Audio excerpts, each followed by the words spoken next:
cover the signs. He walked forward to the wall. Right between the shadow of the trees there was a smooth space, and over this he passed his hands to and fro, muttering words under his breath. Then he stepped back. "Look," he said. "Can you see anything now?" The moon now shone upon the red face of the rock, but they could see nothing else for a while. Then slowly on the surface, where the wizard's hands had passed, faint lines appeared, like slender veins of silver running in the stone. At first they were no more than pale gossamer threads, so fine that they only twinkled fitfully where the moon caught them. But steadily they grew broader and clearer until their design could be guessed. At the top, Hey, Noda, how you doing? Reach, was an arch of interlacing letters in an elvish character.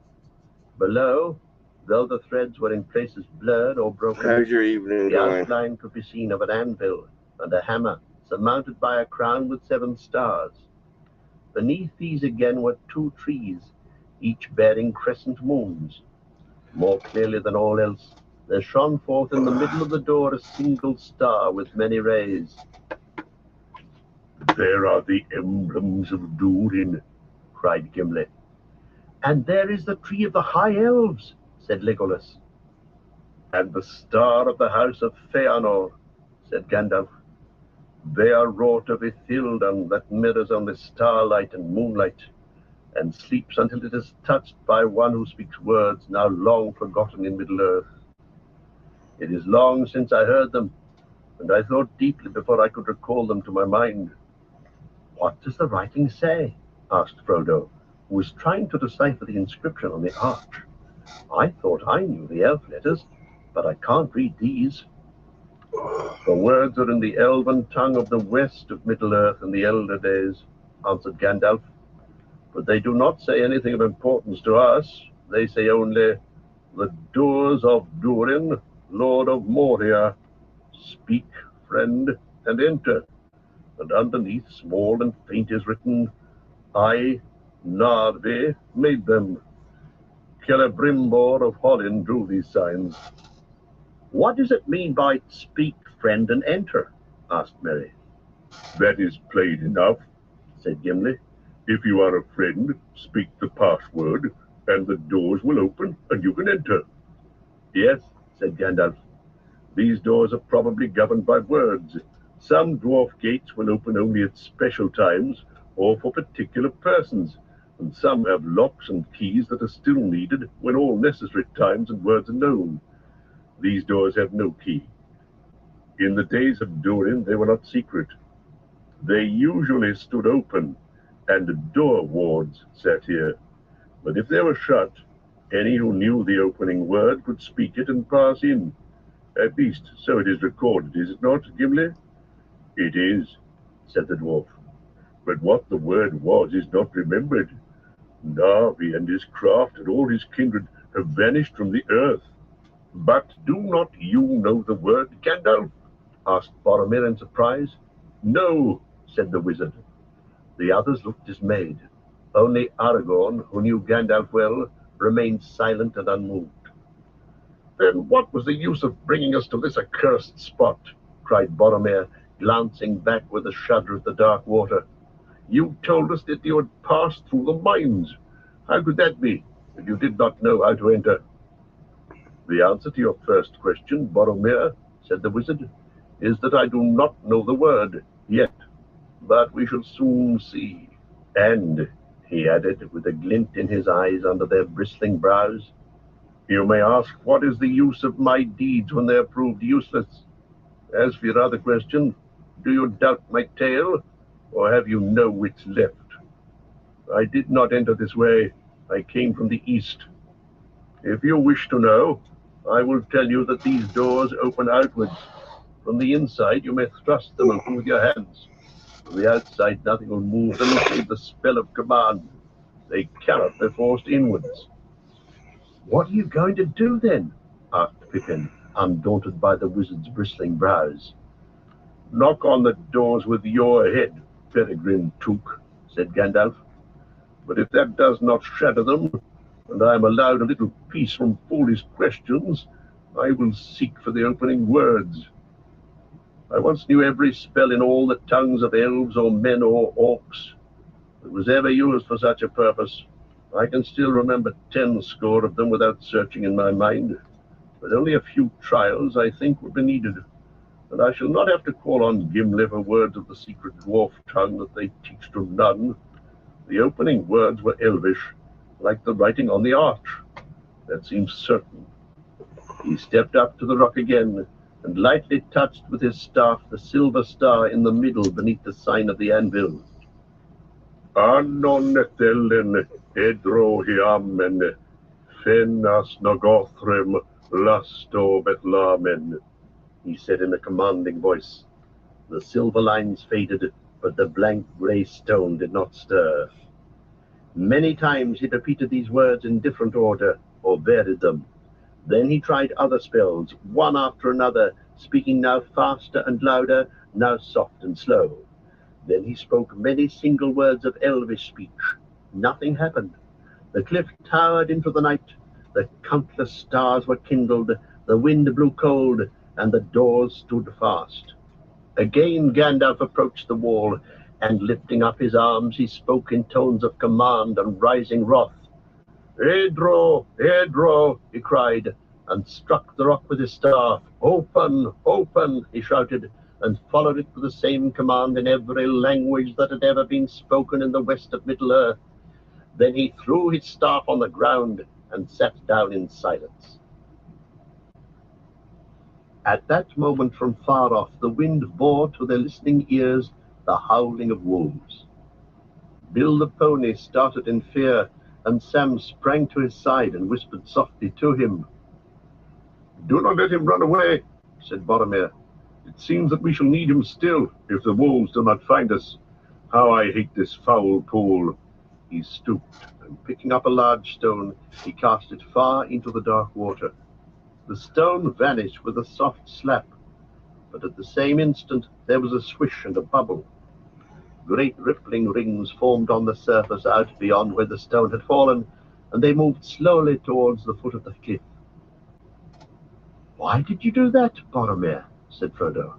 I hate this place too, and I'm afraid.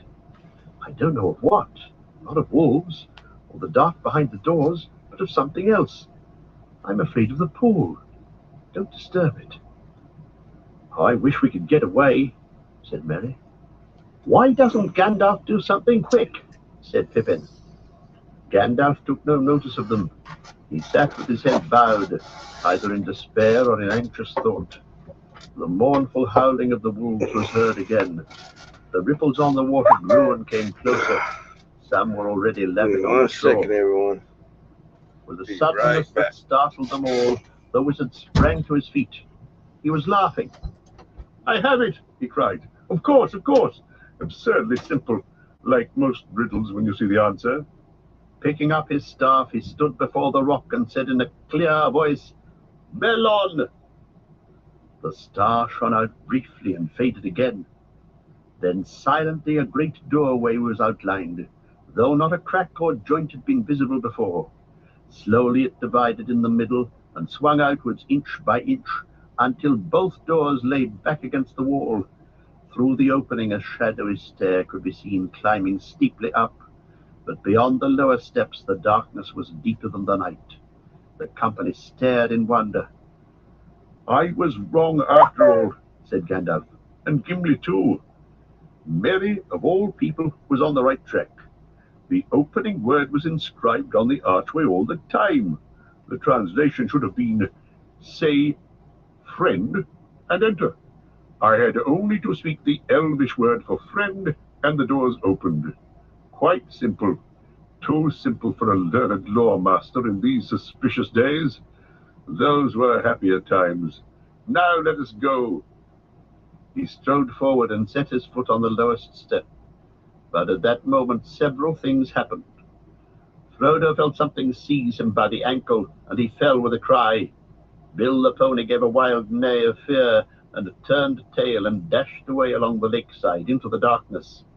Sam leapt after him, and then hearing Frodo's cry, he ran back again, weeping and cursing.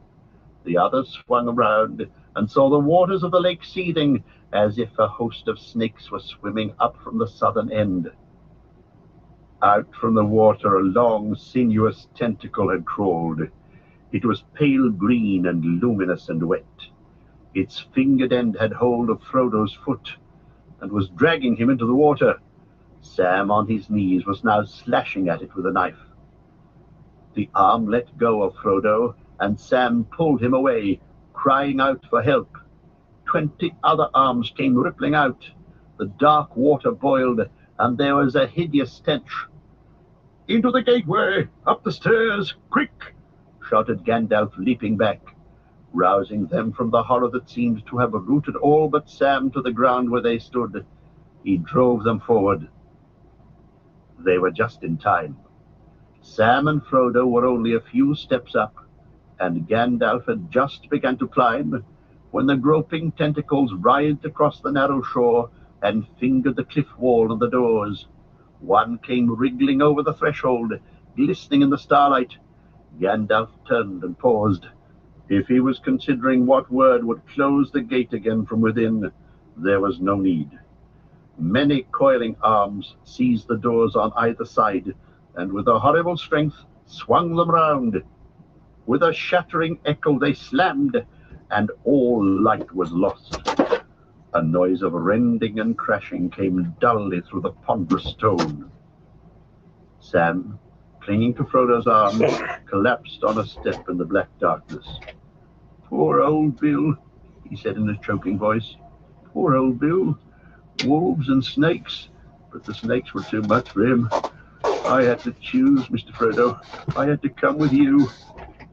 They heard Gandalf go back down the steps and thrust his staff against the doors.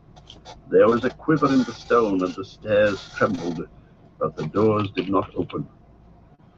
"Well, well," said the wizard. "The passage is blocked behind us now, and there is only one way out, on the other side of the mountains. I fear from the sounds that boulders have been piled up, and the trees uprooted and thrown across the gate. I'm sorry, for the trees were beautiful, and had stood so long."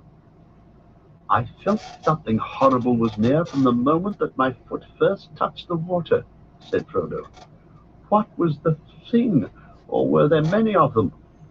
"I don't know," answered Gandalf, "but the arms were all guided by one purpose. Something has crept, or has been driven out of dark waters under the mountains. There are older and fouler things than orcs in the deep places of the world." He did not speak aloud his thought, that whatever it was that dwelt in the lake, it had seized on Frodo first among all the company. Boromir muttered under his breath, but the echoing stone magnified the sound to a hoarse whisper that all could hear. "In the deep places of the world, and thither we are going against my wish. Who will lead us now in this deadly dark?" "I will," said Gandalf, "and Gimli shall walk with me. Follow my staff." As the wizard passed on ahead and up the great steps, he held his staff aloft, and from its tip there came a faint radiance. The wide stairway was sound and undamaged. 200 steps they counted, broad and shallow, and at the top they found an arched passage with a level floor leading on into the dark. "Let us sit and rest and have something to eat here on the landing, since we can't find a dining room," said Frodo. He began Hey, to Sam shake off Squash, the how terror you of the doing? touching arm, and suddenly he felt extremely Hell hungry. yeah. The proposal was welcomed by all, and they sat down on the upper steps, dim figures in the gloom. After they had eaten, Gandalf gave them each a third sip of the Mirror of Rivendell. "It will not last much longer, I'm afraid," he said, "but I think we need it after that horror at the gate, and unless we have great luck, we shall need all that is left before we see the other side. Go carefully with the water, too. There are many streams and wells in the mines, but they should not be touched. We may not have a chance of filling our skins and bottles till we come down into Dimril Dale." "How long is that going to take us?" asked Frodo. "I cannot say," answered Gandalf.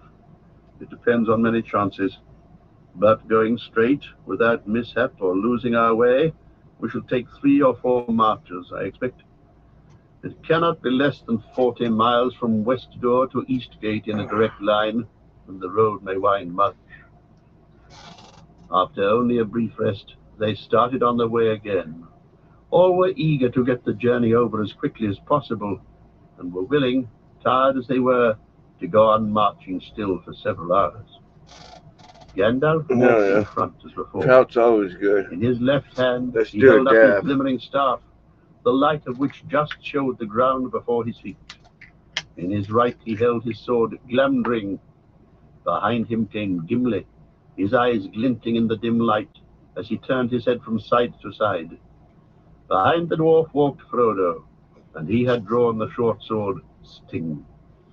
No gleam came from the blades of Sting or of Glamdring, and that was some comfort, for being the work of elvish smiths in the elder days, these swords shone with a cold light, if any orc were near at hand.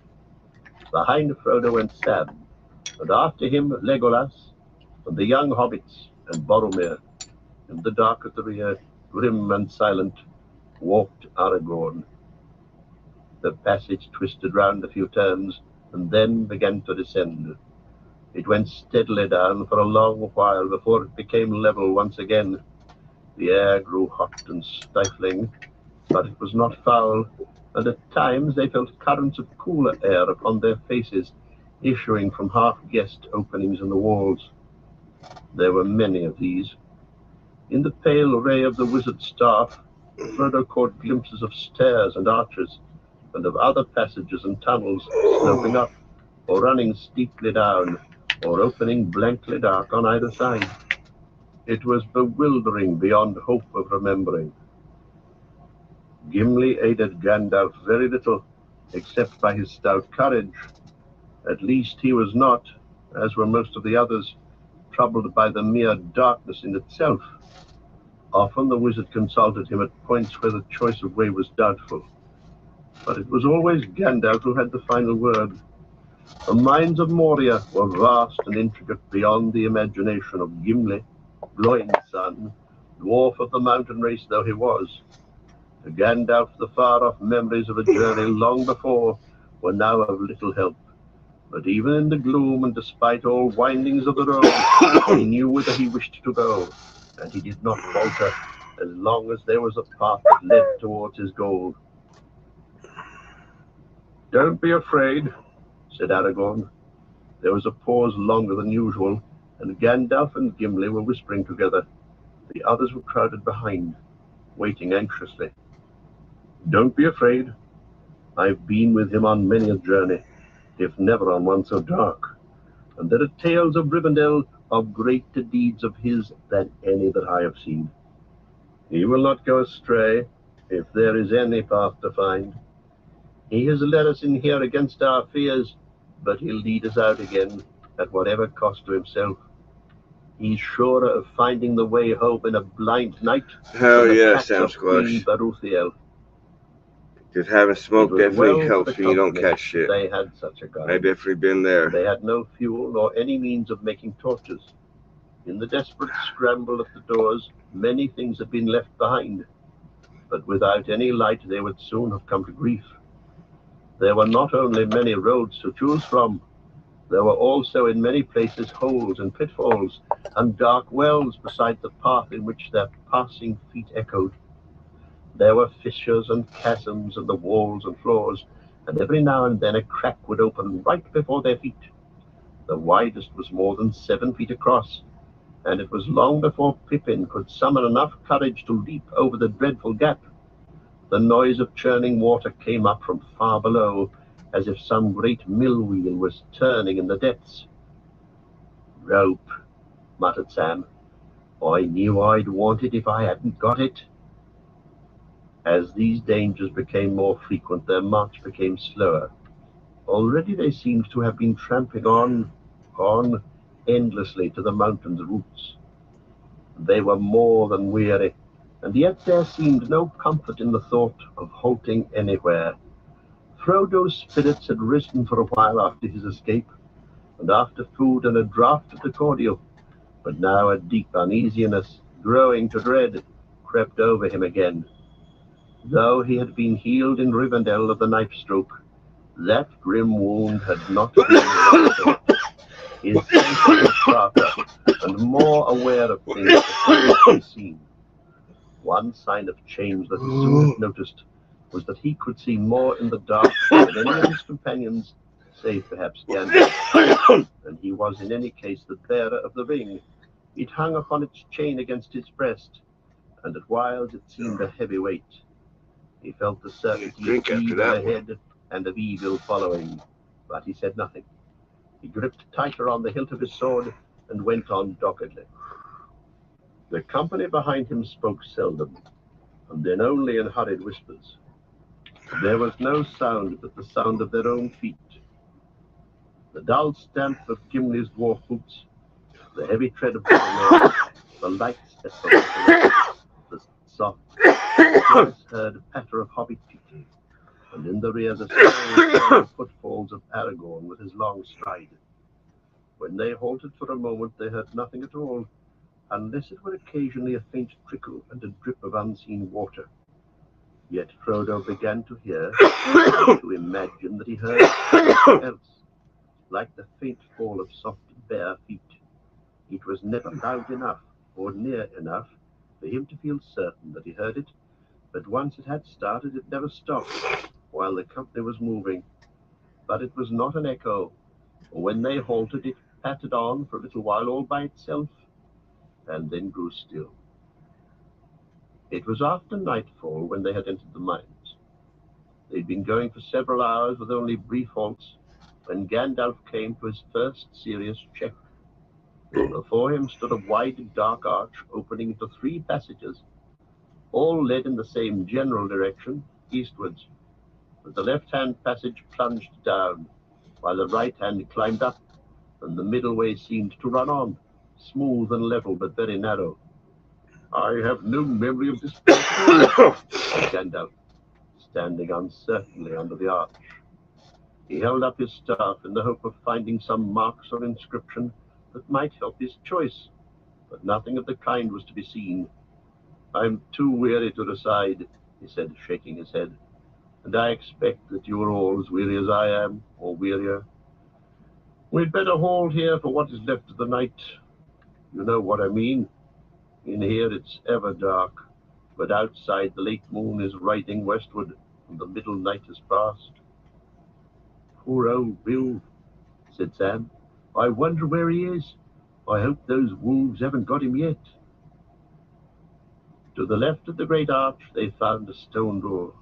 It was half closed, but swung back easily to a gentle thrust. Beyond there seemed to lie a wide chamber cut in the rock. "Steady, steady," cried Gandalf as Merry and Pippin pushed forward, glad to find a place where they could rest with at least more feeling of shelter than in the open passage.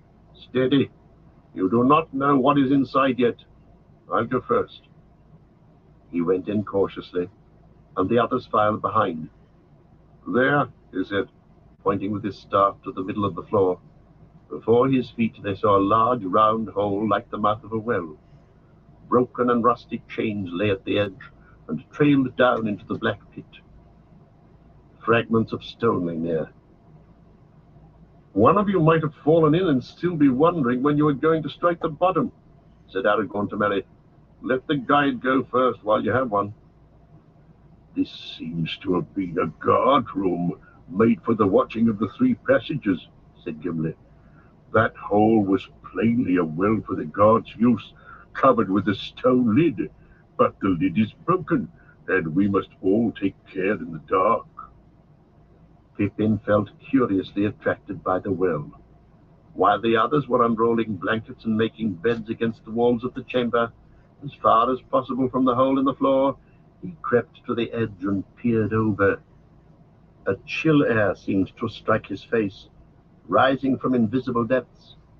Moved by a sudden impulse, he groped for a loose stone and let it drop. He felt his heart beat many times before there was any sound. Then far below, as if the stone had fallen into deep water in some cavernous place, there came a plunk, very distant, but magnified and repeated in the hollow shaft. "What's that?" cried Gandalf. He was relieved when Pippin confessed what he had done, but he was angry, and Pippin could see his eyes glinting. "Fool of a Took," he growled. "This is a serious journey, not a hobbit walking party. Throw yourself in next time, and then you'll be no further nuisance. Now be quiet." Nothing more was heard for several minutes, but then there came out of the depths faint knocks. Tom-tap, tap-tom. They stopped, and when the echoes had died away, they were repeated. Tap-tom, tom-tap, tap-tap, tom. They sounded disquietingly, like signals of some sort, but after a while the knocking died away and was not heard again. "That was the sound of a hammer. Oh, I've never heard one," said Gimli. "Yes," said Gandalf, "and I don't like it. It may have nothing to do with Peregrine's foolish stone, but probably something has been disturbed that would have been better left quiet. Pray do nothing of the kind again. Let us hope we shall get some rest without further trouble. You, Pippin, can go on the first watch as a reward," he growled, as he rolled himself in a blanket. Pippin sat miserably by the door in the pitch dark, but he kept on turning round, fearing that some unknown thing would crawl up out of the well. He wished he could cover the hole, if only with a blanket, but he dared not move or go near it, even though Gandalf seemed to be asleep. Actually, Gandalf was awake, though lying still and silent. He was deep in thought, trying to recall every memory of his former journey in the mines, and considering anxiously the next course that he should take. A false turn now might be disastrous. After an hour, he rose up and came over to Pippin. "Let him sit down and have a sleep, my lad," he said in a kinder tone. "You want to sleep, I expect. I can't get a wink, so I may as well do the watching." "I know what is the matter with me," he muttered, as he sat down by the door. "I need smoke. I've not tasted it since the morning before the snowstorm." The last thing that Pippin saw, as sleep took him, was a dark glimpse of the old wizard huddled on the floor, shielding a growing chip in his gnarled hands between his knees.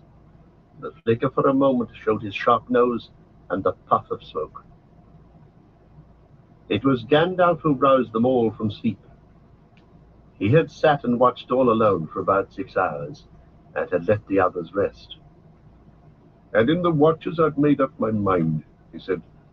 "I don't like the feel of the middle way, and I don't like the smell of the left-hand way. There's foul air down there, for I'm no guide. I shall take the right-hand passage. It's time we began to climb up again." For 8 dark hours, not counting 2 brief halts, they marched on, and they met no danger, and heard nothing, and saw nothing but the faint gleam of the wizard's light, bobbing like a will-o'-the-wisp in front of them. The passage they had chosen wound steadily upwards. As far as they could judge, it went in great mounting curves, and as it rose it grew loftier and wider. There were now no openings to other galleries or tunnels on either side, and the floor was level and sound, without pits or cracks. Evidently they had struck what once had been an important road, and they went forward quicker than they had done on their first march. In this way they advanced some 15 miles, measured in a direct line east, though they must have actually walked 20 miles or more. As the road climbed upwards, Frodo's spirits rose a little, but he still felt oppressed, and still at times he heard, or thought he heard, away behind the company and beyond the fall and patter of their feet, a following footstep that was not an echo.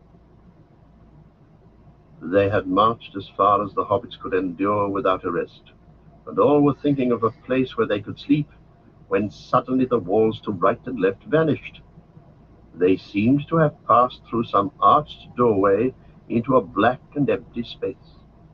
There was a great draught of warmer air behind them, and before them the darkness was cold on their faces. They halted and crowded together anxiously. Gandalf seemed pleased. "I chose the right way," he said. "At last we're coming to the habitable parts, and I guess that we are not far now from the eastern gate. But we're high up, a good deal higher than the Dimril gate, unless I'm mistaken. From the feeling of the air, we must be in a wide hall. I will now risk a little real light." He raised his staff, and for a brief instant there was like a flash of lightning. Great shadows sprang up and fled, and for a second they saw a vast roof far above their heads, upheld by many mighty pillars hewn of stone. Before them and on either side stretched a huge empty hall. Its black walls, polished and smooth as glass, flashed and glittered. 3 other entrances they saw, dark black arches, one straight before them eastwards, and one on either side. Then the light went out. "This is all that I shall venture on for the present," said Gandalf. "There used to be great windows on the mountainside, shafts leading out to the upper reaches of the mines. We've reached them now, outside again, and we can't tell until morning. If I'm right, tomorrow we may actually see the morning peeping in. But in the meanwhile, we'd better go no further. Let us rest if we can. Things have gone well so far, and the greater part of the dark is over. But we're not yet through, and it's a long way down to the gates that open on the world." The company spent that night in the great cavernous hall, huddled close together in the corner to escape the draught. There seemed to be a steady inflow of chill air through the eastern Hey Scott, archways. how you doing? All about them as they lay hung the darkness, hollow and immense, and they were oppressed by the loneliness I and hope you're vastness doing well, of the bro. dolmen halls and endlessly branching stairs and passages. The wildest imaginings that dark rumour had ever suggested to the hobbits fell altogether short of the actual dread and wonder of mortal. "There must have been a mighty crowd of dwarves here at one time, and every one of them busier than badgers for 500 years to make all this. Most in hard rock, too. What did they do it all for? They didn't live in these darksome holes, surely." "These are not holes," said Gimli. "This is the great realm and city of the Dwarradelf. And of old it was not darksome, but full of light and splendor, and is still remembered in our stories." He rose, and standing in the dark, he began to chant in a clear voice, while the echoes ran away into the roof. "The world was young, the mountains green, no stain yet on the moon was seen. No words were laid on stream or stone, when Durin woke and walked alone. He named the nameless hills and dells, he drank the yet untasted wells. He stooped and looked in mirrors, and saw a crown of stars appear, as gems upon a silver thread, above the shadow of his head. The world was fair, the mountains tall, in elder days before the fall of mighty kings in Nargothrond and Gondolin, who now beyond the western seas have passed away. The world was fair in Durin's day. A king he was on carven throne, in many pillared halls of stone, with golden roof and silver floor, and rooms of power upon the door. The light of sun and star and moon, in shining lamps of crystal hewn, undimmed by cloud or shade of night, there shone forever fair and bright. Their hammer on the anvil smote, their chisel clove, and graver wrote. There forged was blade, and bound was hilt. The delver mined, the mason built. Their beryl, pearl, and opal pale, and metal wrought like fisher's mail. Buckler and corselet, axe and sword, and shining spears were made aboard. Unwearied then the townsfolk, beneath the mountains music woke. The harpers harped, the minstrels sang, and at the gates the trumpets rang. The world is grey, the mountains old, the forge's fire is ashen cold. No harp is rung, no hammer falls, the darkness dwells in Durin's halls. The shadows lie upon his doom in Moria, in Khazad-dûm. But still the sunken stars appear in dark and windless Mirrormere. There lies his crown in water deep, till Durin wakes again from sleep. I like that, said Sam. I should like to learn. In Moria, in Khazad-dûm. But it makes the darkness seem heavier, thinking of all those lamps. Are there piles of jewels and gold lying about there still? Gimli was silent. Having sung his song, he would not say more. Piles of jewels? Said Gandalf. No, the orcs have often plundered Moria. There's nothing left in the upper halls, and since the dwarves fled, no one dares to seek the shards and treasures down in the deep places. They're drowned in water or in the shadow of fear. Then what do the dwarves want to come back for? Asked Sam. For Mithril, answered Gandalf. The wealth of Moria was not in gold and jewels, the toys of the dwarves, nor in iron, their servant. Such things they found here, it is true, especially iron. They did not need to sell them. All things that they desired they could obtain in traffic.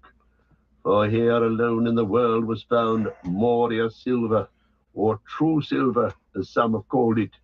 Mithril is the elvish name. The dwarves have a name which they do not tell. Its worth was 10 times that of gold, and now it's beyond price. For little is left above ground, and even the orcs dare not delve before it. The loads lead away north towards Carathras, and down to darkness. The dwarves tell no tale, but even as Mithril was the foundation of their wealth, so also it was their destruction. They delved too greedily and too deep, and disturbed that from which they fled. Durin's bane.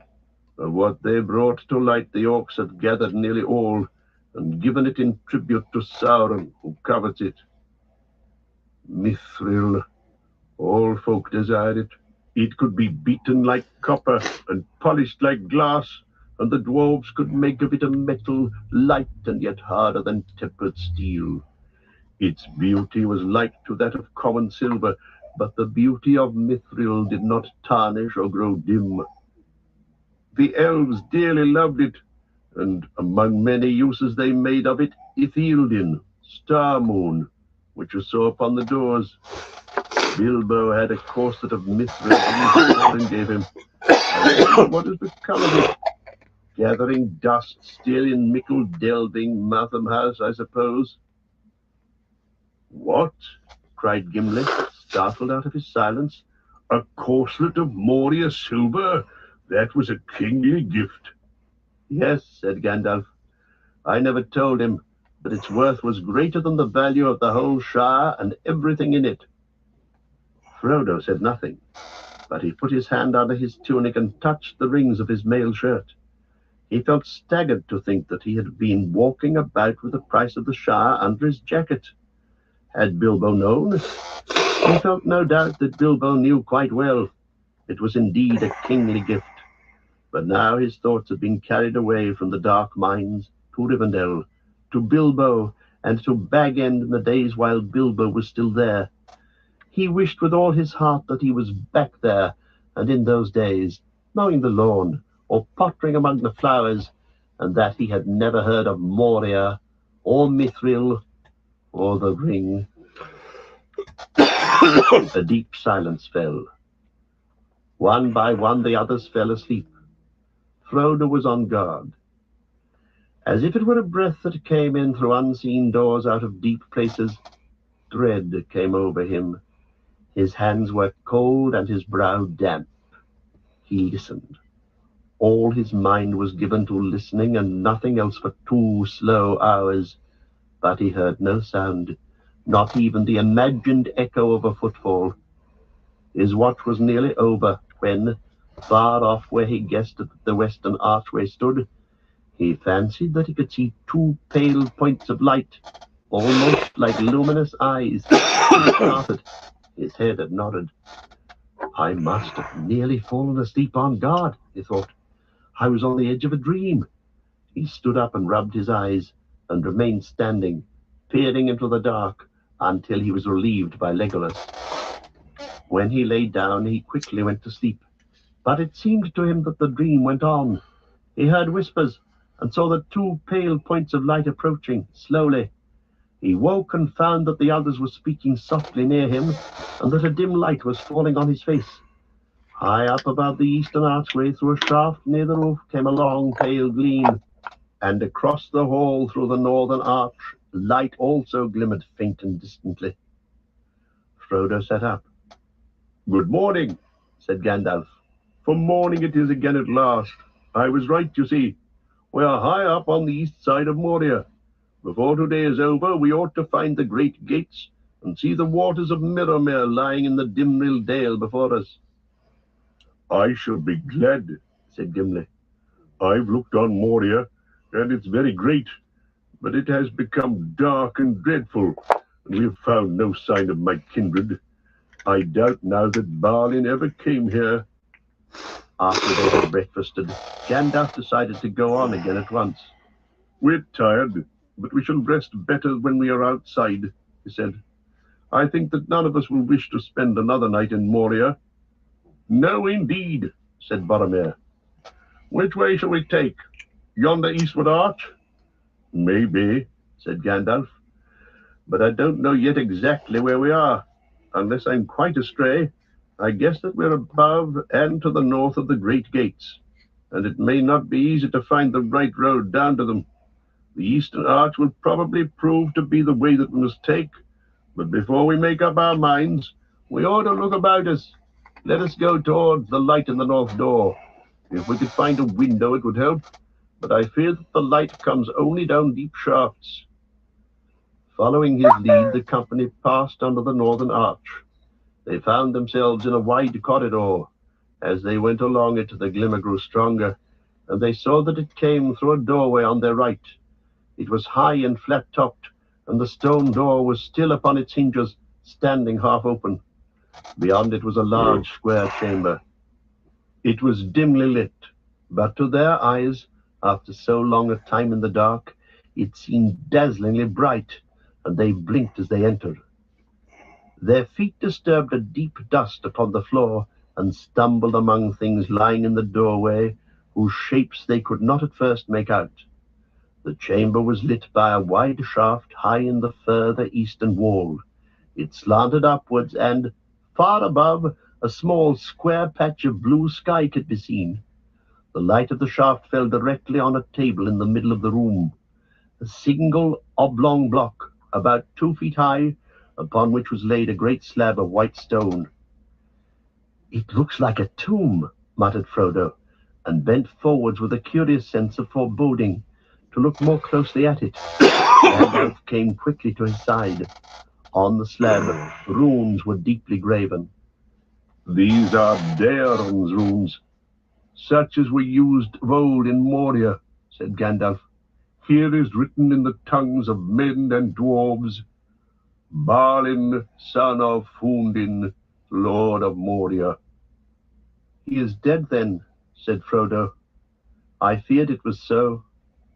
Gimli cast his hood over his face.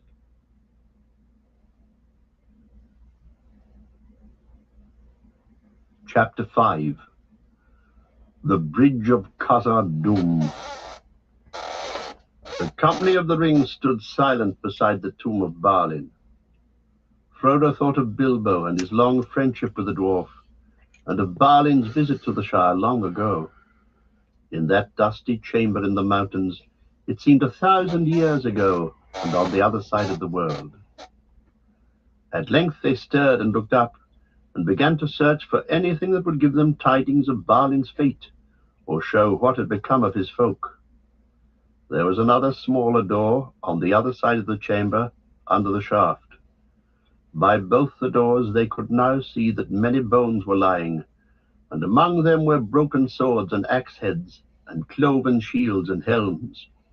Some of the swords were crooked, orc scimitars with blackened blades. There were many recesses cut in the rock of the walls, and in them were large iron-bound chests of wood. All had been broken and plundered, but beside the shattered lid of one there lay the remains of a book. It had been slashed and stabbed and partly burned, and it was so stained with black and other dark marks like old blood that little of it could be read. Gandalf lifted it carefully, but the leaves crackled and broke as he laid it on the slab. He pored over it for some time without speaking. Frodo and Gimli, standing at his side, could see, as he gingerly turned the leaves, that they were written by many different hands, in runes both of Moria and of Dale, and here and there in Elvish script. At last Gandalf looked up. "It seems to be a record of the fortunes of Balin's folk," he said. "I guess that it began with their coming to Dimril Dale nigh on 30 years ago. The pages seem to have numbers referring to the years after their arrival. The top page is marked 1, 3, so at least 2 are missing from the beginning. Listen to this. We drove out orcs from the great gate and guard, I think. The next word is blurred and burned, probably broom. We slew many in the bright, I think, sun in the dale. Floy was killed by an arrow. He slew the great. Then there is a blur, followed by Floy under grass near Miramir. The next line or two I cannot read. Then comes, we have taken the 21st hall of North End to dwell in. There is, I cannot read what, a shaft is mentioned. Then Balin has set up his seat in the chamber of Mazarbul. The chamber of records, said Gimli. I guess that is where we now stand.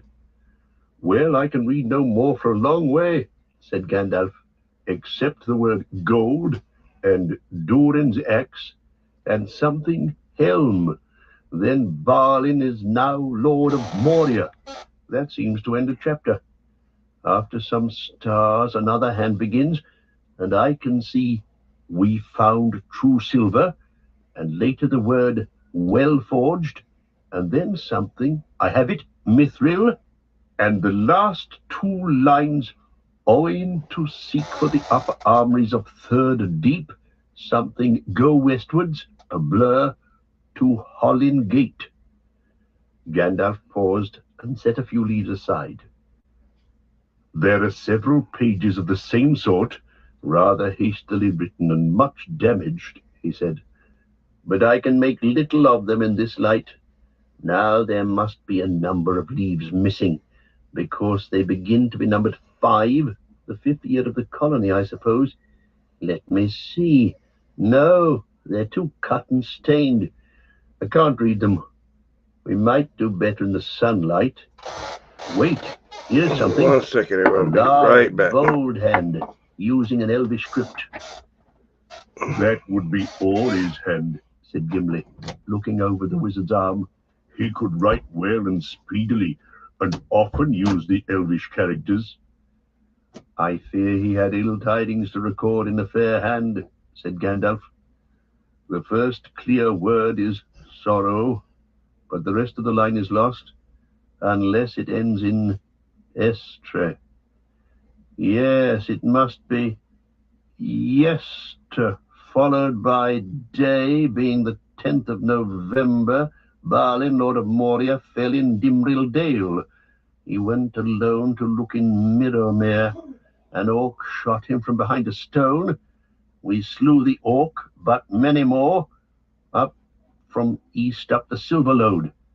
The remainder of the page is so blurred that I can hardly make anything out, but I think I can read, we have barred the gates, and then can hold them long if, and then perhaps horrible and suffer. Poor Balin. He seems to have kept the title that he took for less than 5 years. I wonder what happened afterwards. But there's no time to puzzle out the last few pages. Here's the last page of all, who paused and sighed. It is grim reading, he said.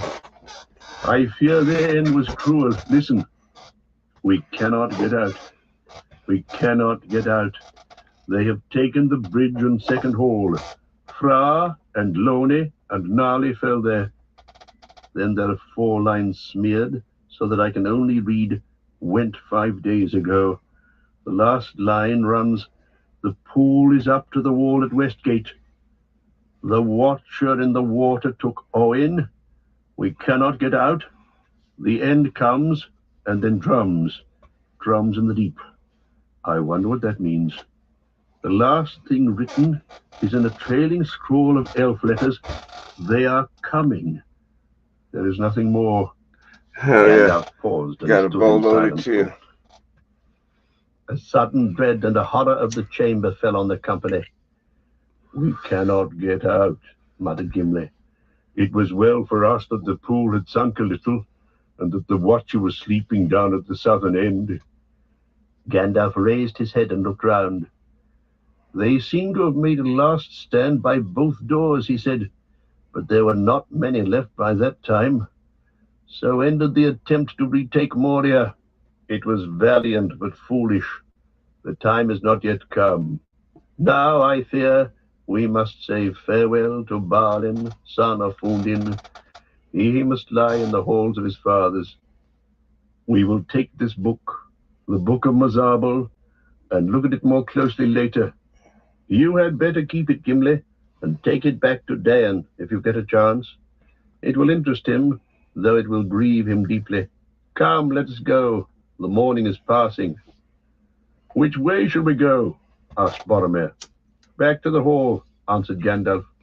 But our visit to this room has not been in vain. I now know where we are. This must be, as Gimli says, the chamber of Mazarbel, and the hall must be 21st to the north end.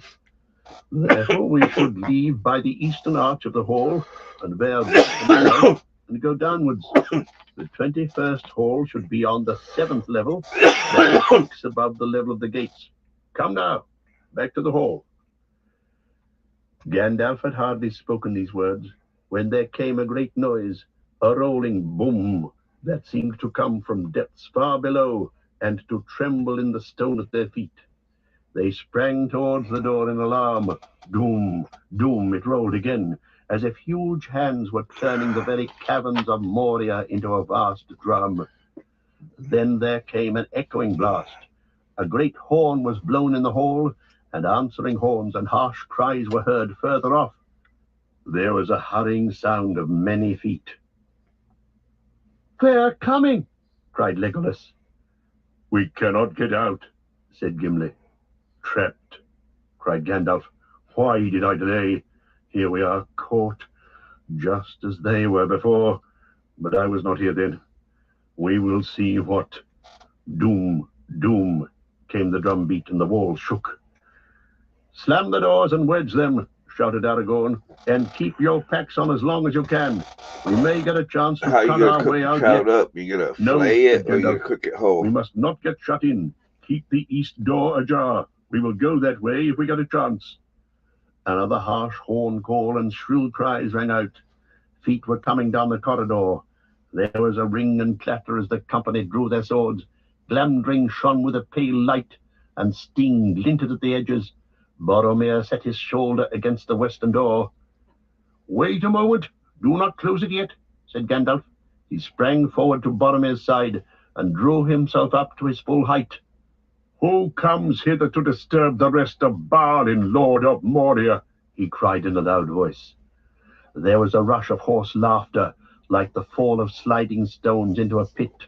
Amid the clamor, a deep voice was raised in command. Doom, boom, doom, went the drums in the deep. With a quick movement, Gandalf stepped before the narrow opening of the door and thrust forward his staff. There was a dazzling flash that lit the chamber and the passage outside. For an instant the wizard looked out. Arrows whined and whistled down the corridor as he sprang back. "There are many orcs, very many of them," he said, "and some are large and evil, black Uruks of Mordor. For the moment they are hanging back, but there is something else there, a great cave troll, I think. or more than one. There's no way of escape that way. And no hope at all if they come at the other door as well, said Boromir. There's no sound outside here yet, said Aragorn, who was standing by the eastern door listening. The passage on this side plunges straight down a stair. It plainly does not lead back towards the hall. But it's no good flying blindly this way with the pursuit just behind. We can't block the door. Its key is gone and the lock is broken, and it opens inwards. We must do something to delay the enemy first. We will make them fear the chamber of Mazarbul, he said grimly, feeling the edge of his sword. Andúril. Heavy feet were heard in the corridor. Boromir flung himself against the door and heaved it to. Then he wedged it with broken sword blades and splinters of wood. The company retreated to the other side of the chamber, but they had no chance to fly yet. There was a blow on the door that made it quiver, and then it began to grind slowly open, driving back the wedges. A huge arm and shoulder, with a dark skin of greenish scales, was thrust through the opening gap. Then a great, flat, toeless foot was forced through below. There was a dead silence outside. Boromir leaped forward and hewed at the arm with all his might, but his sword rang, glanced aside, and fell from his shaken hand. The blade was notched.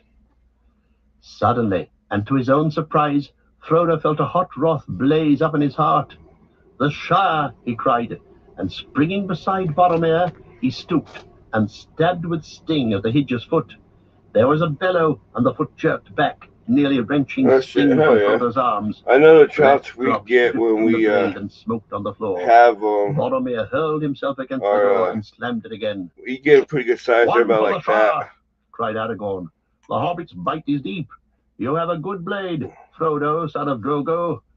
There was a crash on the door, followed by crash after crash. Rams and hammers were beating against it. It cracked and staggered back, and the opening grew suddenly wide. Arrows came whistling in, but struck the northern wall and fell harmlessly to the floor. There was a horn blast and a rush of feet, and orcs one after another leapt into the chamber. How many there were the company could not count. The affray was sharp, but the orcs were dismayed by the fierceness of the defense. Legolas shot two through the throat. Gimli hewed the legs from under another that had sprung up on Balin's tomb. Boromir and Aragorn slew many. When 13 had fallen, the rest fled shrieking, leaving the defenders unharmed, except for Sam, who had a scratch along the scalp. A quick duck had saved him, and he had felled his orc, a sturdy thrust with his barrow blade. A fire was smouldering his brown eyes that would have made Ted Sandyman step backwards if he'd seen it. "Now is the time," cried Gandalf. "Let us go before the troll returns." But even as they retreated, and before Pippin and Merry had reached the stair outside, a huge orc chieftain, almost man-high, clad in black mail from head to foot, leapt into the chamber. Behind him his followers clustered in the doorway.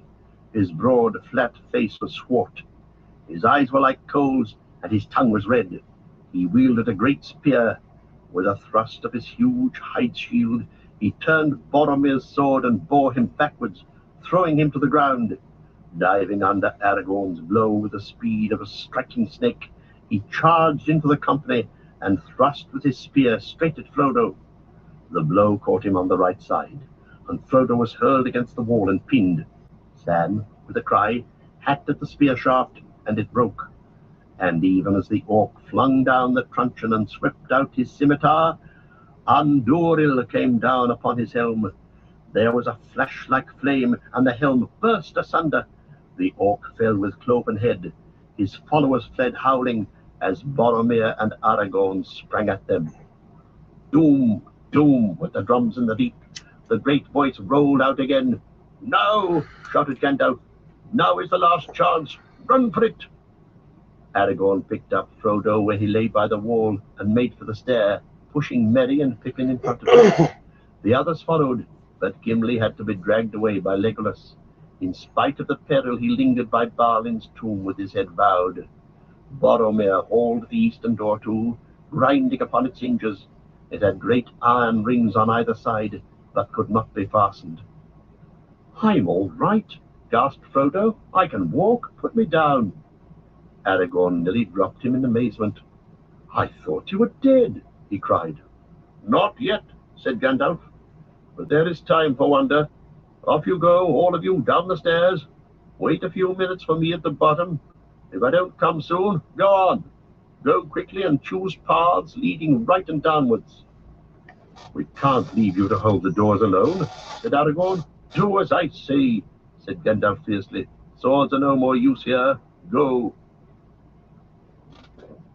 The passage was lit by no shaft and was utterly dark. They groped their way down a long flight of steps and then looked back, but they could see nothing except high above them the faint glimmer of the wizard's staff. He seemed to be still standing on guard by the closed door. Frodo breathed heavily and leaned against Sam, who put his arms about him. They stood peering up the stairs into the darkness. Frodo thought he could hear the voice of Gandalf above, muttering words that ran down the sloping roof with a sighing echo. He could not catch what was said. The walls seemed to be trembling. Every now and again the drum beats Hey, Christopher, how you doing? Doom, doom. Suddenly at the top of the stairs there was a stab of white light. Then there was a dull rumble and a heavy thud. The drum beats broke. Bravo, Chris. J'espère que tu vas bien. The drum beats broke out wildly. Doom boom, and then stopped. Gandalf came flying down the steps and fell to the ground in the midst of the company. Well, that's over, said the wizard, struggling to his feet. I've done all that I could, but I've met my match and have nearly been destroyed. But don't stand here. Go on. You'll have to do without light for a while. I'm rather shaken. Go on. Go on. Where are you, Gimli? Come ahead with me. Keep close behind, all of you. They stumbled after him, wondering what had happened. Doom, doom, went the drum beats again. They now sounded muffled and far away, but they were following. There was no other sound of pursuit, neither tramp of feet nor any voice. Gandalf took no turns, right or left, for the passage seemed to be going in the direction that he desired. Every now and again it descended a flight of steps, 50 or more, to a lower level. At the moment that was their chief danger, Christopher. for in the dark they could not see a descent until they came on it and put their feet out into emptiness. Gandalf felt the ground with his staff like a blind man. At the end of an hour they had gone a mile, or maybe a little more, and had descended many flights of stairs. There was still no sound of pursuit. Almost they began to hope that they would escape. At the bottom of the 7th flight, Gandalf halted. It's getting hot, he gasped. We ought to be down at least to the level of the gates now. Soon I think we should look for a left-hand turn to take us east. I hope it's not far. I'm very weary. I must rest here a moment, even if all the orcs ever spawned are after us. Gimli took his arm and helped him down to a seat on the step. What happened away up there at the door? He asked. Did you meet the beater of the drums? I don't know, answered Gandalf, but I found myself suddenly faced by something that I've not met before. I could think of nothing to do but to try and put a shutting spell on the door. I know many, but to do things of that kind rightly requires time, and even then the door can be broken by strength. As I stood there, I could hear orc voices on the other side. At any moment I thought they would burst it open. I could not hear what was said. They seemed to be talking in their own hideous language. All I caught was "Karsh," which is far. Then something came into the chamber. I felt it through the door, and the orcs themselves were afraid and silent. I laid hold of the iron ring, and then it perceived me and my spell. What it was I cannot guess, but I have never felt such a challenge. The counter spell was terrible. It nearly broke me. For an instant, the door left my control and began to open. I had to speak a word of command. That proved too great a strain. The door burst in pieces. Something dark as a cloud was blocking out all the light inside, and I was thrown backwards down the stairs. All the wall gave way, and the roof of the chamber as well, I think. I'm afraid Balin is buried deep. and maybe something else is buried there too. I cannot say, but at least the passage behind us was completely blocked. Ah, I've never felt so spent, but it's passing. And now, what about you, Frodo? There was not time to say so, but I've never been more delighted in my life than when you spoke. I feared that it was a brave but dead hobbit that Aragorn was carrying. What about me? Said Frodo. I'm alive and whole, I think. I'm bruised and in pain, but it's not too bad. Well, said Aragorn, I can only say that hobbits are made of a stuff so tough I've never met the like of it. Had I known, I would have spoken softer in the inlet bree. That spear thrust would have skewered a wild boar. Well, it didn't skewer me, I'm glad to say, said Frodo, though I feel as if I'd been caught between a hammer and an anvil. He said no more. He found breathing painful. You take after Bilbo, said Gandalf.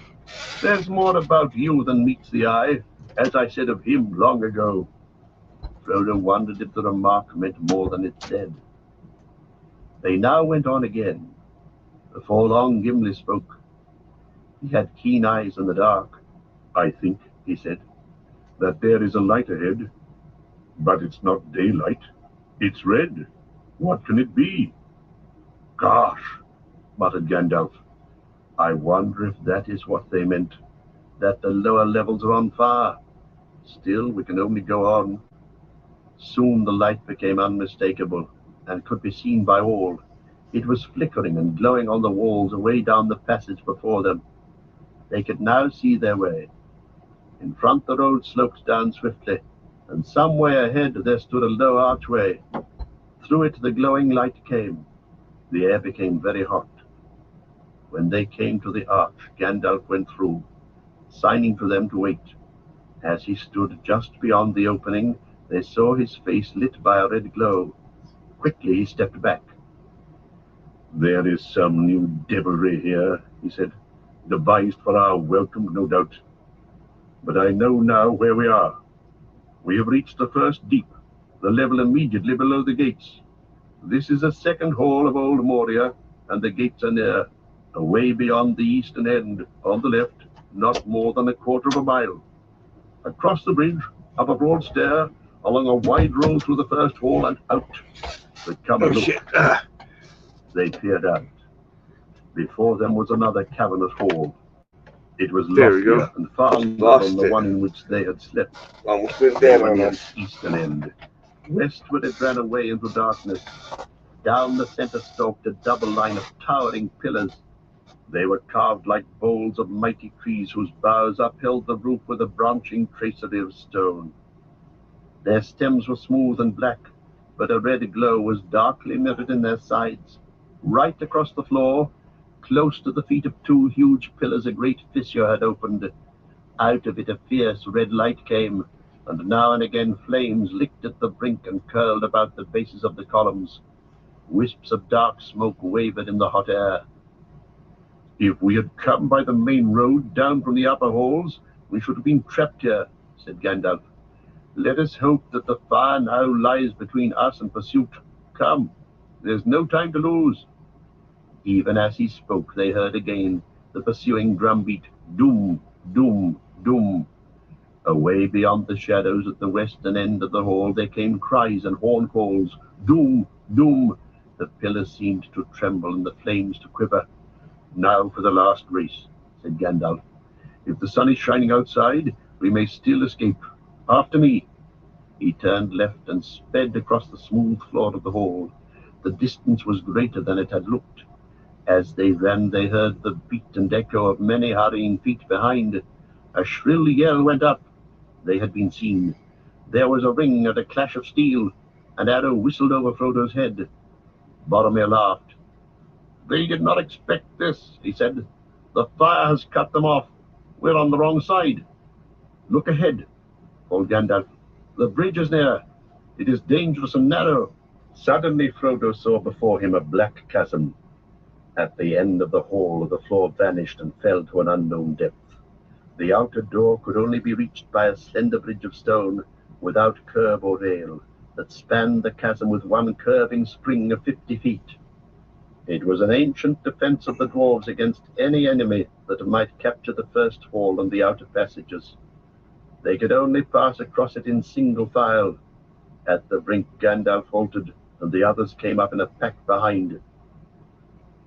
"Lead the way, Gimli," he said. "Pippin and Merry next. Straight on, and up the stair behind the door." Arrows fell among them. One struck Frodo and sprang back. Another pierced Gandalf's hat and stuck there like a black feather. Frodo looked behind. Beyond the far he saw swarming black figures. There seemed to be hundreds of orcs. They brandished spears and scimitars which shone red as blood in the firelight. Doom, doom rolled the drum beats, growing louder and louder. Doom, doom. Legolas turned and set an arrow to the string, though it was a long shot for his small bow. He drew, but his hand fell, and the arrow slipped to the ground. He gave a cry of dismay and fear. Two great trolls appeared. They bore great slabs of stone and flung them down to serve as gangways over the fire.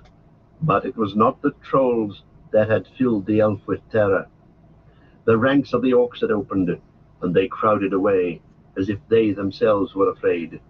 Something was coming up behind them. What it was could not be seen. It was like a great shadow, in the middle of which was a dark form, of man shape maybe, yet greater, and a power and terror seemed to be in it and to go before it. It came to the edge of the fire, and the light faded as if a cloud had bent over it. Then with a rush it leaped across the fissure. The flames roared up to greet it, and wreathed about it, and a black smoke swirled in the air.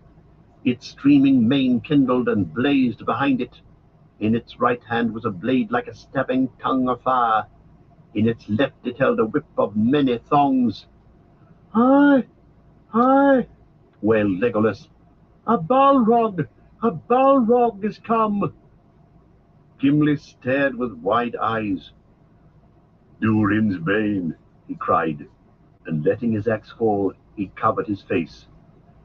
"The Balrog," muttered Gandalf. "Now I understand." He faltered and leaned heavily on his staff. "What an evil fortune, and I am already weary."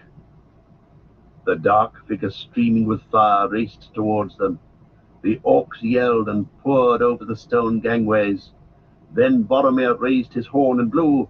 Loud the challenge rang and bellowed, like the shout of many throats under the cavernous roof. For a moment the orcs quailed, and the fiery shadow halted. Then the echoes died as suddenly as a flame blown out by a dark wind, and the enemy advanced again. "Over the bridge!" cried Gandalf, recalling his strength. "Fly! This is a foe beyond any of you. I must hold the narrow way. Fly!" Aragorn and Boromir did not heed the command, but still held their ground, side by side, behind Gandalf at the far end of the bridge. The others halted just within the doorway at the hall's end and turned, unable to leave their leader to face the enemy alone. The Balrog reached the bridge. Gandalf stood in the middle of the span, leaning on the staff in his left hand, but in his other hand Glamdring gleamed, cold and white. His enemy halted again, and the shadow about it reached out like two vast wings. It raised the whip, and the thongs whined and cracked. Fire came from its nostrils, but Gandalf stood firm. "You cannot pass," he said. The orcs stood still, and a dead silence fell. "I am servant of the secret fire, wielder of the flame of Arnor. You cannot pass. The dark fire will not avail you, flame of Udun. Go back to the shadow. You cannot pass." The Balrog made no answer. The fire in it seemed to die, but the darkness grew. All right, don't forget It to stepped drop forward a like, slowly onto the everyone. bridge, and suddenly it Yeah, drew that's always itself much up to a great appreciated. height, and its wings were spread from wall to wall. But Gandalf could be seen, glimmering in the gloom. He seemed small, and altogether alone, grey and bent, like a wizened tree before the onset of a storm. From out of the shadow a red sword leaped flaming. Glamdring glittered white in answer. There was a ringing clash, and a stab of white fire. How's that one, The Mike? Balrog fell back, and its sword flew up in molten fragments. The wizard swayed on the bridge, stepped back a pace, and then again stood still. Hey, Noda. You cannot pass, he said. With a bound, the Balrog leapt full upon the bridge. Its whip whirled and hissed. He cannot stand alone, cried Aragorn suddenly, and ran back along the bridge. Elendil, he shouted, I am with you, Gandalf. Gondor, cried Boromir, and leapt after him. At that moment Gandalf lifted his staff, and crying aloud he smote the bridge before him. The staff broke asunder and fell from his hand. A blinding sheet of white flame sprang up. The bridge cracked. Right at the Balrog's feet it broke, and the stone upon which it stood crashed into the gulf, while the rest remained poised, quivering like a tongue of rock thrust out into emptiness. With a terrible cry the Balrog fell forward, and its shadow plunged down and vanished. But even as it fell, it swung its whip, and the thongs lashed and curled about the wizard's knees, dragging him to the brink. He staggered and fell, grasped vainly at the stone, and slid into the abyss. Fly, you fools, he cried, and was gone. The fires went out, and blank darkness fell. The company stood rooted with horror, staring into the pit. Even as Aragorn and Boromir came flying back, the rest of the bridge cracked and fell. With a cry, Aragorn roused them. Come, I will lead you now, he called.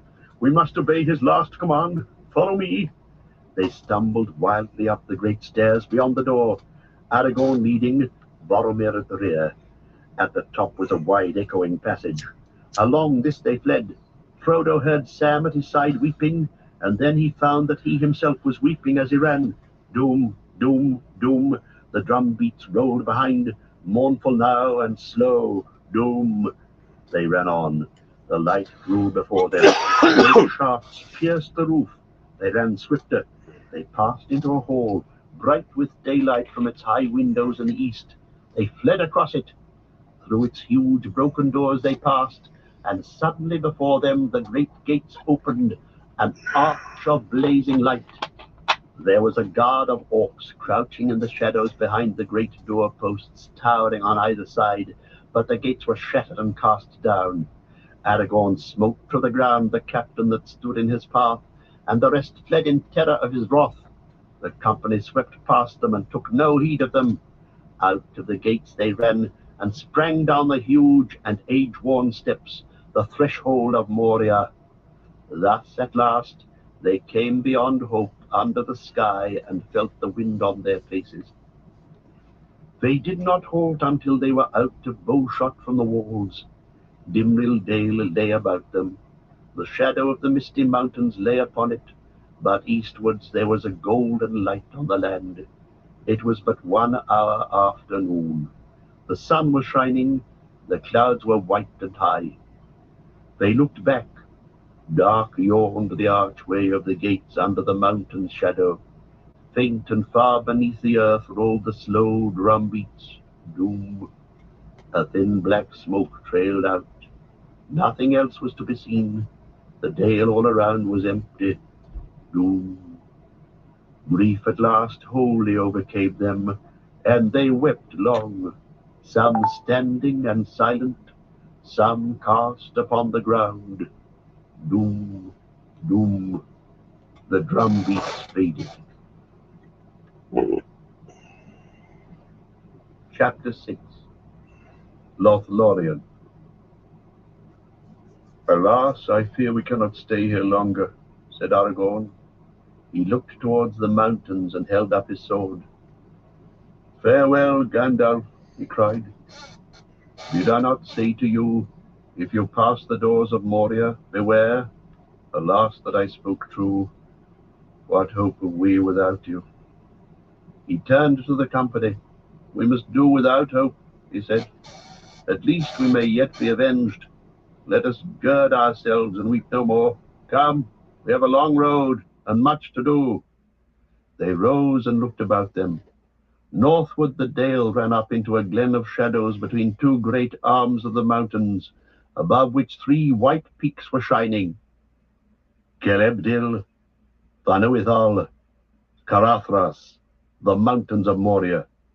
At the head of the glen, a torrent flowed like a white lace over an endless ladder of short falls, and a mist of foam hung in the air above the mountain's feet. Yonder is the Dimrill stair, said Aragorn, pointing to the falls. Down the deep cloven way that climbs beside the torrent we should have come, if fortune had been kinder. Oh, Carathras less cruel, said Gimli. There he stands smiling in the sun. He shook his fist at the furthest of the snow-capped peaks and turned away. To the east, the outflung arm of the mountains marched to a sudden end, and far lands could be descried beyond them, wide and vague. To the south, the misty mountains receded endlessly as far as sight could reach. Less than a mile away, and a little below them, for they still stood high up on the west side of the dale, there lay a mere. It was long and oval, shaped like a great spearhead thrust deep into the northern glen, but its southern end was beyond the shadows under the sunlit sky. Yet its waters were dark, a deep blue like clear evening sky. Its face was still and unruffled. About it lay a smooth sward, shelving down on all sides to its bare, unbroken rim. There lies the Mirrormere, deep Heled Zaram, said Gimli sadly. I remember that he said, May you have joy of the sight, but we cannot linger there. Now long shall I journey ere I have joy again. It is I that must hasten away, and he that must remain. The company now went down the road from the gates. It was rough and broken, fading to a winding track between heather and wind that thrust amid the cracking stones. But still it could be seen that once long ago a great paved way had wound upwards from the lowlands of the dwarf kingdom. In places there were ruined works of stone beside the path, and mounds of green topped with slender birches or fir trees sighing in the wind. An eastern bend led them hard by the sward of Mirrormere, and there, not far from the roadside, stood a single column broken at the top. That is Durin's stone, cried Gimli. I cannot pass without turning aside for a moment to look at the wonder of the dale. Be swift then, said Aragorn, looking back towards the gates. The sun sinks early. The orcs will not, maybe, come out till after dusk, but we must be far away before nightfall. The moon is almost spent, and it will be dark tonight. Come with me, Frodo, cried the dwarf, springing from the road. I would not have you go without seeing Heled Zaram. He ran down the long green slope. Frodo followed slowly, drawn by the still blue water in spite of hurt and weariness. Sam came up behind. Beside the standing stone, Gimli halted and looked up. It was cracked and weather-worn, and the faint runes upon its side could not be read. This pillar marks the spot where Durin first looked in the Mirrormere, said the dwarf. Let us look out once. Here we go. They stooped over the dark water. At first they could see nothing. Then slowly they saw the forms of the encircling mountains mirrored in a profound blue, and the peaks were like plumes of white flame above them. Beyond there was a space of sky. There, like jewels sunk in the deep, shone glinting stars, though sunlight was in the sky above. Of their own stooping forms no shadow could be seen. O Heled Zaram, fair and wonderful, said Gimli. There lies the crown of Durin till he wakes. Farewell. He bowed and turned away, and hastened back up the green sward to the road again. What did you see? Said Pippin to Sam, but Sam was too deep in thought to answer. The road now turned south and went quickly downwards, running out from between the arms of the dale.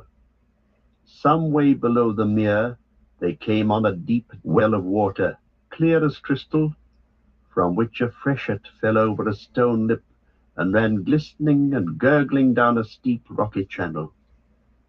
Here is the spring from which the silver lode rises, said Gimli. Do not drink of it. It is icy cold. Soon it becomes a swift river, and it gathers water from many other mountain streams, said Aragorn. Our road leads beside it for many miles, for I shall take you by the road that Gandalf chose, and first I hope to come to the woods where the Silver Lode flows into the great river, out yonder. They looked as he pointed, and before them they could see the stream leaping down to the trough of the valley, and then running on and away into the lower lands, until it was lost in a golden haze. There lie the woods of Lothlorien, said Legolas. That is the fairest of all the dwellings of my people. There are no trees like the trees of that land, for in the autumn their leaves fall not, but turn to gold.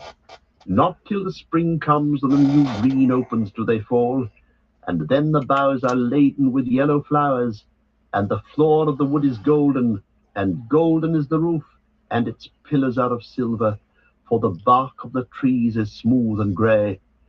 So still our songs in Mirk say, my heart would be glad if I were beneath the eaves of that wood, and it was springtime. My heart would be glad, even in the winter, said Aragorn, but it lies many miles away. Let us hasten. For some time, Frodo and Sam managed to keep up with the others, but Aragorn was leading them at a great pace, and after a while they lagged behind. They had eaten nothing since the early morning. Sam's cut was burning like fire, and his head felt light. In spite of the shining sun, the wind seemed chill after the warm darkness of Moria. He shivered. Frodo felt every step more painful, and he gasped for breath. At last Legolas turned, and seeing them now far behind, he spoke to Aragorn.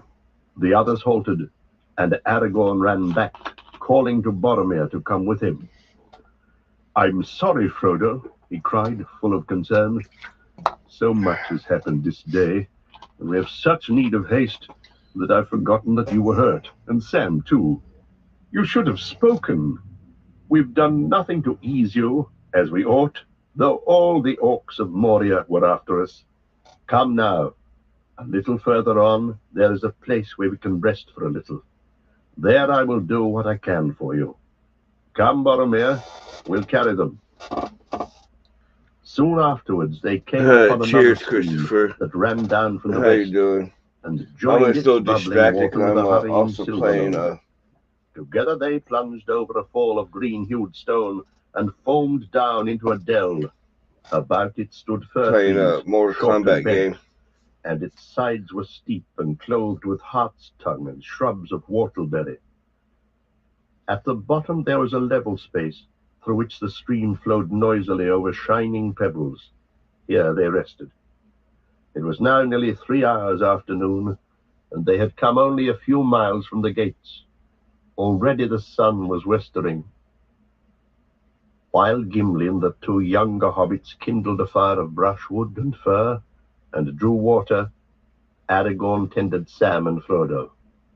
Sam's wound was not deep, but it looked ugly, and Aragorn's face was grave as he examined it.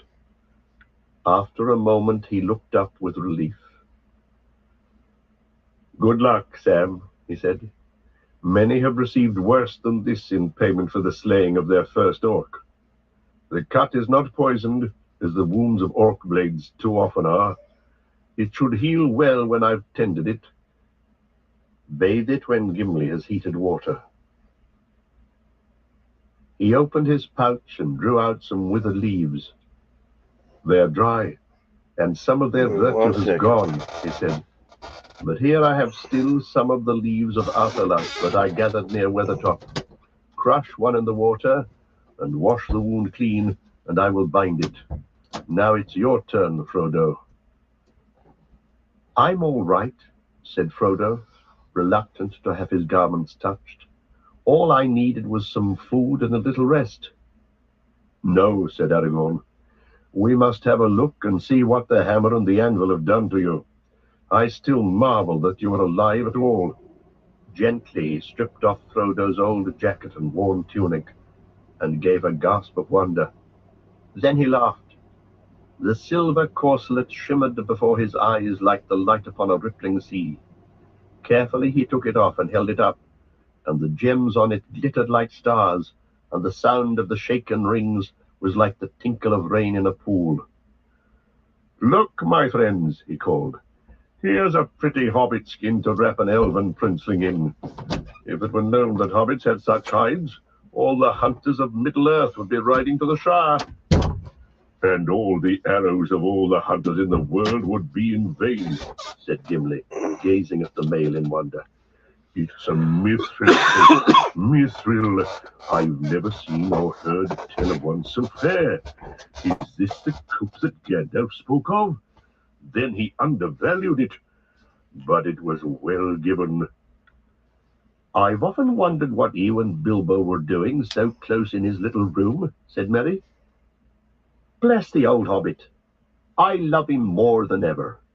I hope we get a chance of telling him about it." There was a dark and blackened bruise on Frodo's right side and breast. Under the mail there was a shirt of soft leather, but at one point the rings had been driven through it into the flesh. Frodo's left side also was scored and bruised, where he had been hurled against the wall.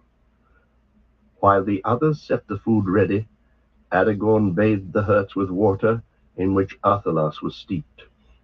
The pungent fragrance filled the dell, and all those who stooped over the steaming water felt refreshed and strengthened.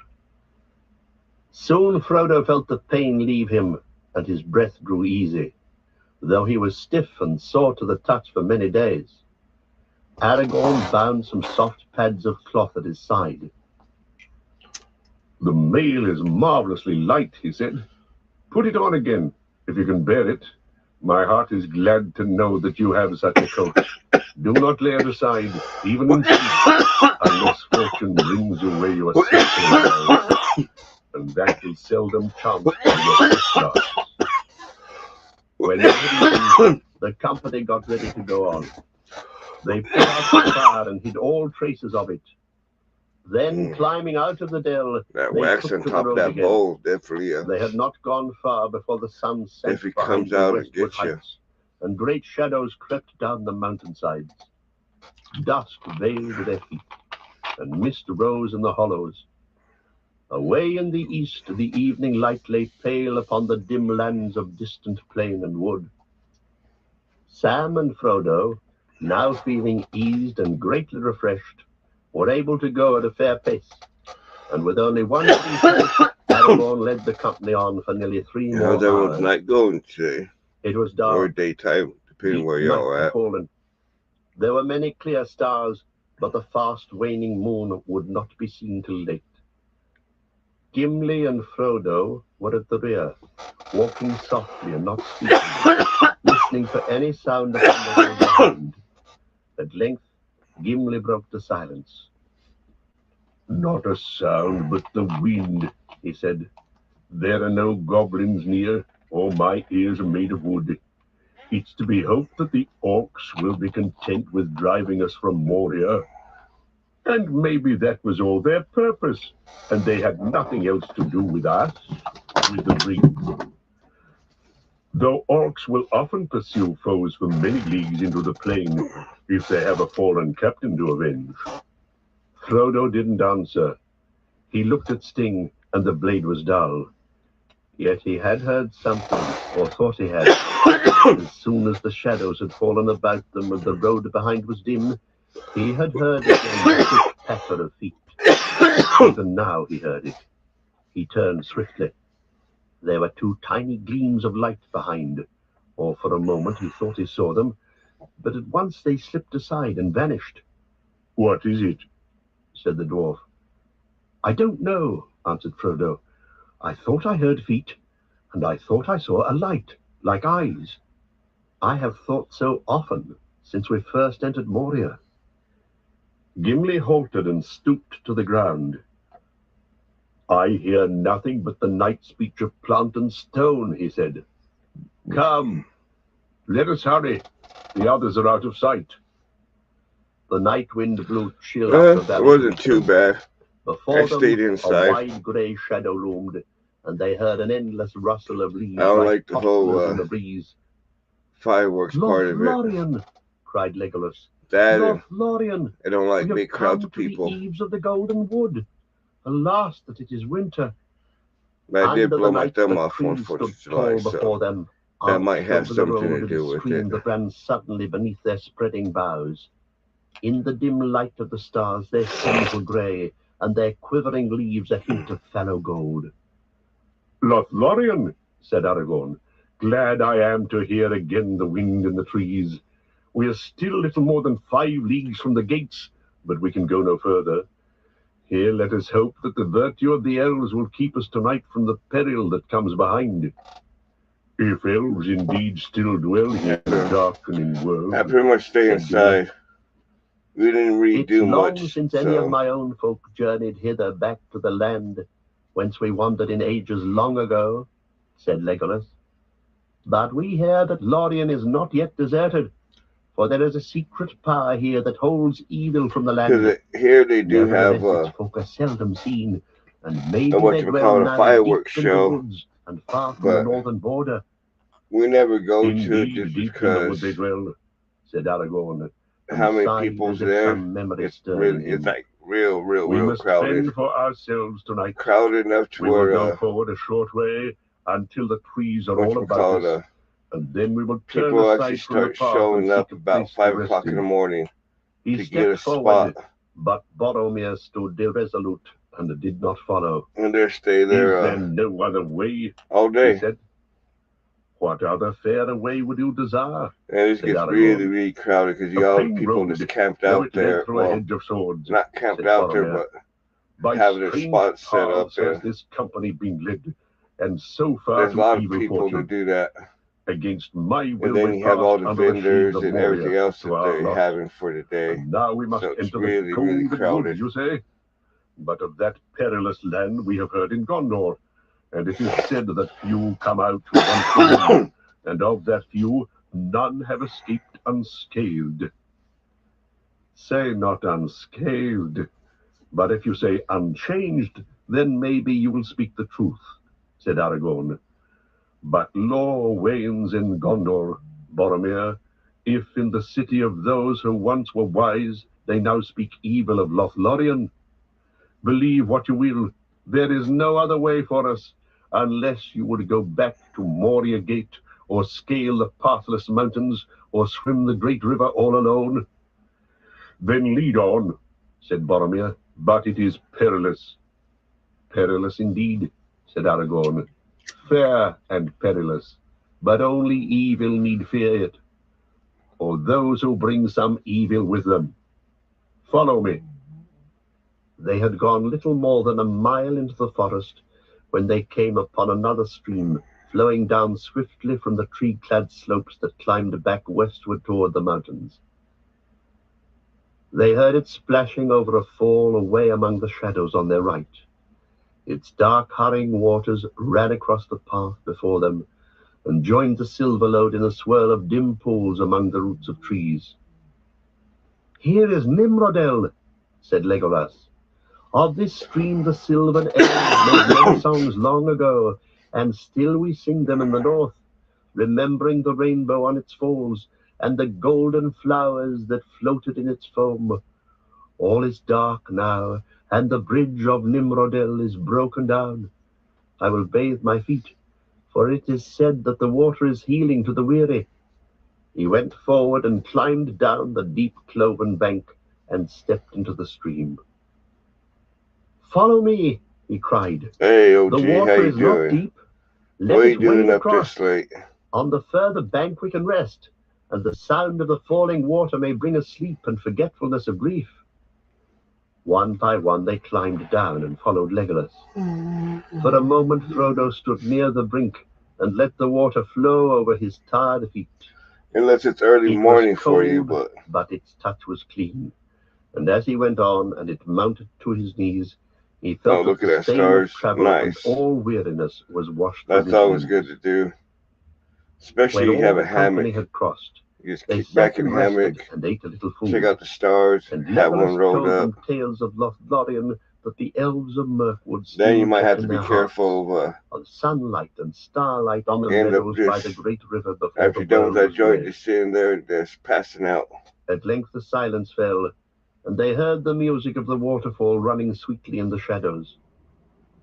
Almost Frodo fancied that he could hear a voice singing, mingled with the sound of the water. "Do you hear the voice of Nimrodel?" asked Legolas. "I will sing you a song of the maiden Nimrodel, who bore the same name as the stream beside which she lived long ago. It is a fair song in our woodland tongue, but this is how it runs in the western speech, as some in Rivendell now sing it." In a voice hardly to be heard amid the rustle of the leaves above them, he began.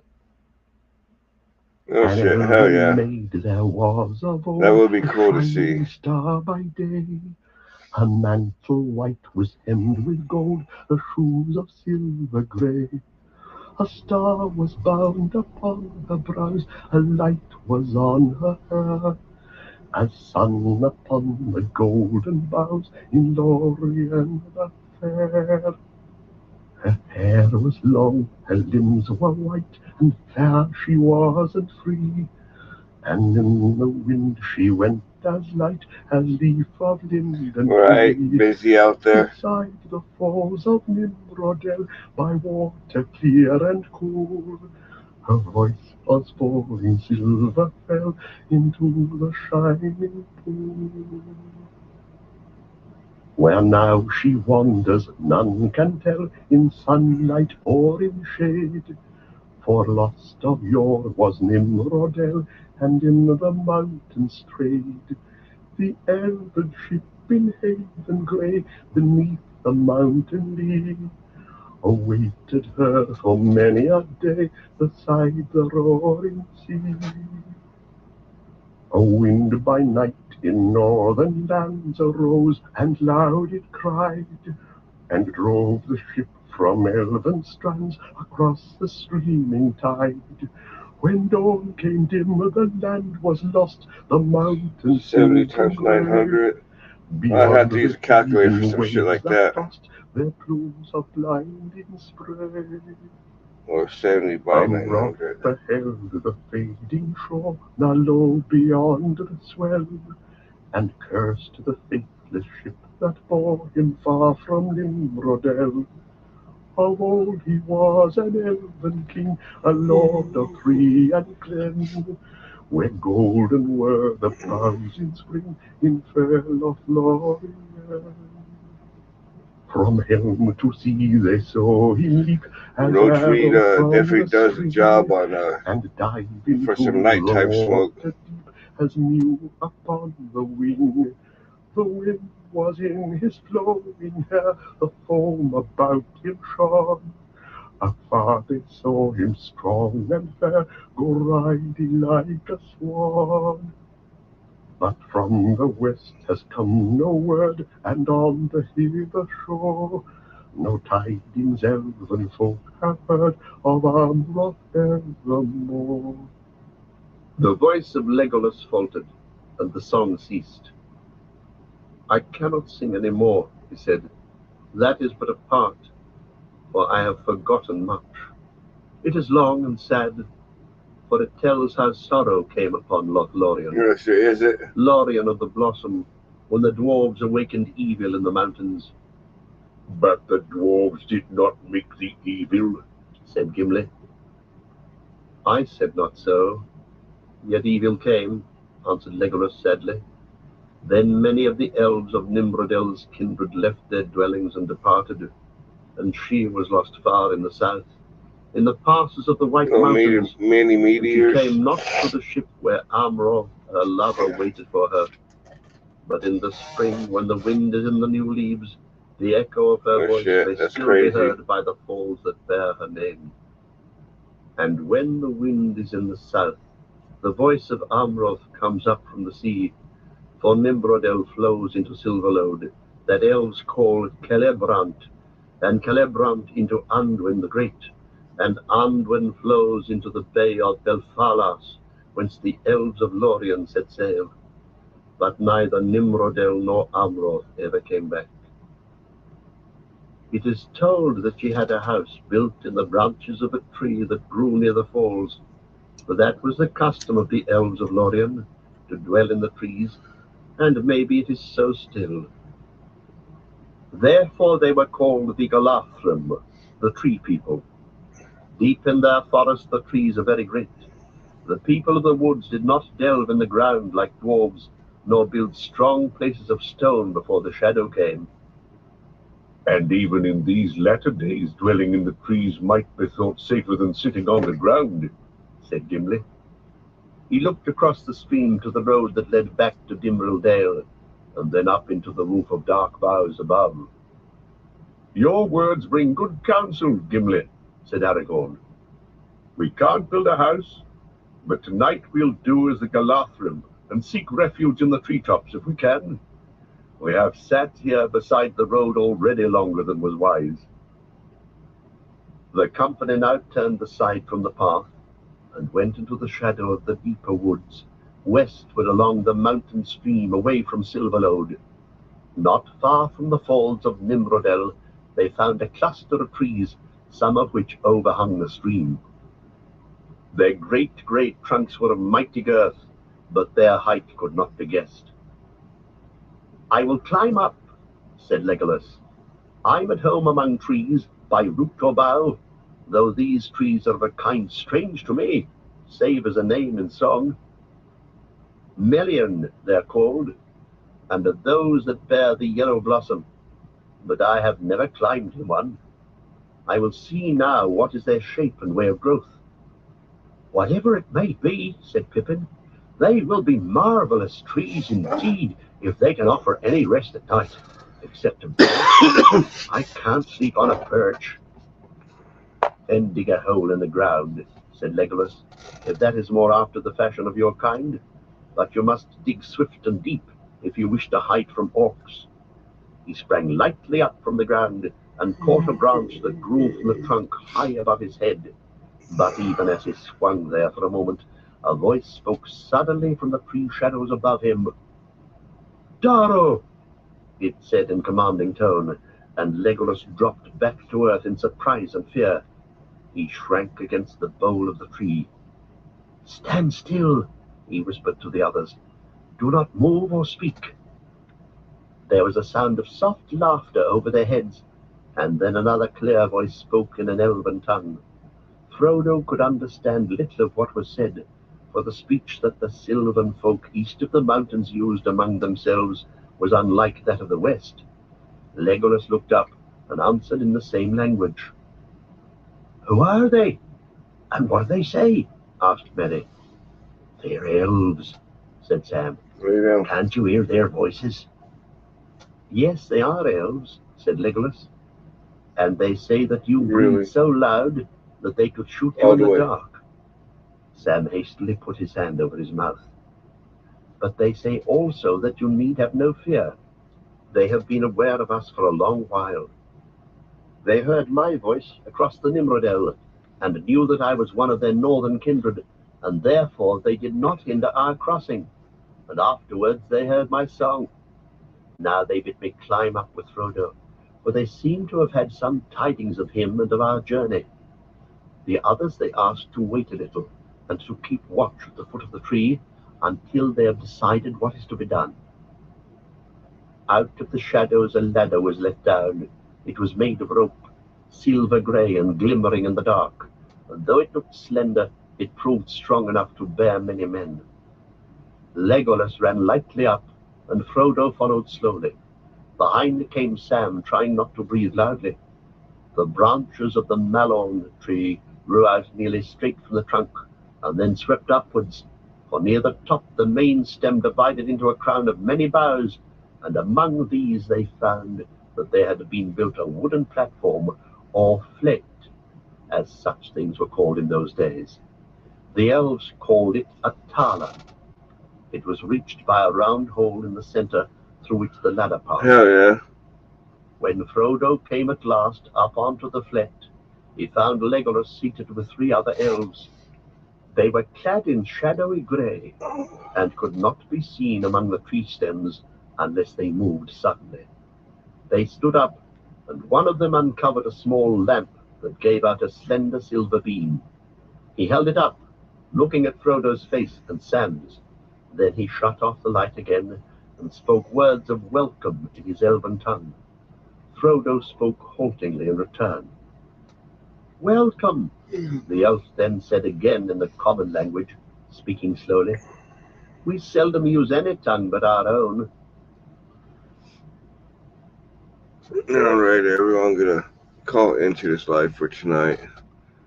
I want to thank everyone for stopping by, and everyone who continues to stop by. Definitely appreciate all y'all's support. Until next time, everyone, y'all stay safe out there.